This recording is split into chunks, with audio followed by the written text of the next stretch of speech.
Just scratching the surface. William, thank you for that. Sandra has more now. For more on this, let's bring in our panel. Marjorie Clifton, former consultant to the Obama campaign and new principal at Clifton Consulting, and Elizabeth Harrington, staff writer for the Washington Free Beacon. Elizabeth, they're saying that this was information so private, it's stuff your spouse or your mother may not know about you. 50 million profiles were breached and that data used. It's really an unbelievable story that's got a lot of people's attention. Should there be an investigation? Sure. I think you can look at this. I think it's on Facebook, and I think we kind of know social media, Google, Facebook.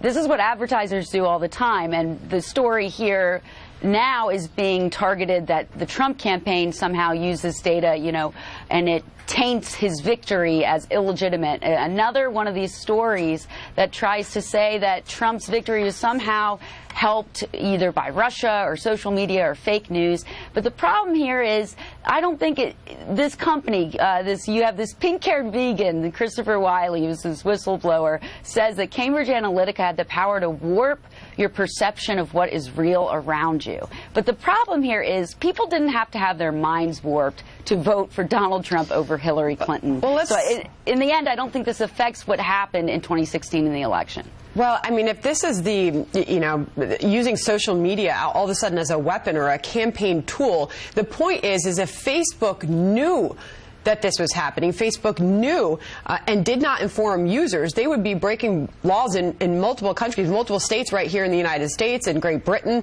They're calling for investigations. Here's one of our state senators. She's Amy Klobuchar from Minnesota. She is saying not only does she want an investigation, she wants Mark Zuckerberg to sit down and answer questions. She tweeted this out over the weekend on this Facebook breach. This is a major breach that must be investigated. It's clear these platforms can't police themselves. I've called for more transparency and accountability for online political ads. They say, trust us. Mark Zuckerberg needs to testify before Senate Judiciary. Marjorie, will that happen?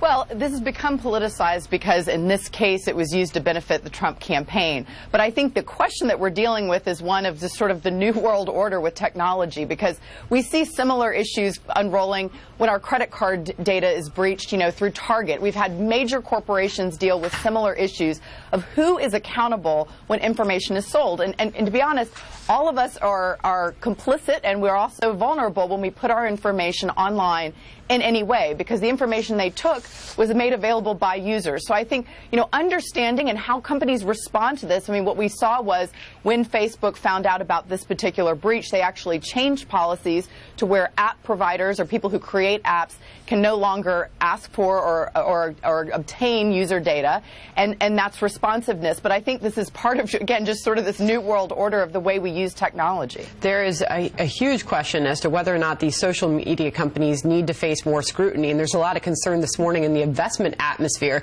Facebook shares on the open already down several percent. Investors are concerned about this. Senator Marco Rubio talking about just that and how the regulations are not keeping up with the technology. Listen. These companies have grown very fast within the span of less than 10 years. Their growth has been a lot faster than perhaps their ability to mature institutionally from within on some of these challenges that they're facing. I think another part about it is sometimes these companies grow so fast and get so much good press, they get up high on themselves that they start to think that perhaps they're above sort of the rules that apply to everybody else. Elizabeth, you got to wonder if there's other individuals, other companies out there who are doing this same thing right now to impact perhaps the next election. Right. With social media and advertising, I think to Marjorie's point, we all give into this when we use our cell phone, and we've all seen it when we're having a conversation, and then the next ad that comes up on our phone is something similar to what we just watched or talked about. Of course, it's very powerful, but I think there's a double standard here, though. There's so much scrutiny because Republicans used, data mining and were trying to target voters. In 2008, Barack Obama was the first, Facebook president, right? He used social media. He had one of the co-founders of Facebook, Chris Hughes, working on his campaign. Did that give him an advantage on social media? I bet it did. And so, of course, we should look at these things and be weary about them. But I think there's a double standard here as well, that the idea that, the social media, trip the election for Trump is not the case. And that's what these stories really try to We still don't even say. know where this data is. And who's holding on to it, and who knew what and when. Do you think that Mark Zuckerberg is going to have to testify?